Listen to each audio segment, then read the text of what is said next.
ভারতীয় উপমহাদেশের বিখ্যাত সুফি দরবেশের নাম মাথায় আসলে প্রথমে যার কথা মনে পড়ে তিনি হলেন হজরত শাহজালাল। এই মানুষটির জন্ম তুর্কি দেশের কোনিয়াতে।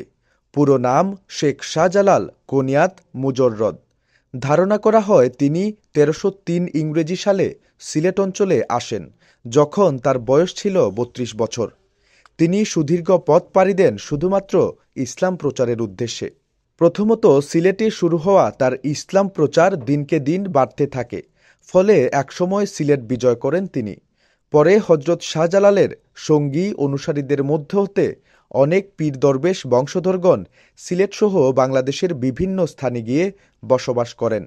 অবশ্য সিলেটের প্রথম মুসলমান শেখ বুরহানুদ্দিন। রাজা গৌরগোবিন্দের অত্যাচার করত তার উপর।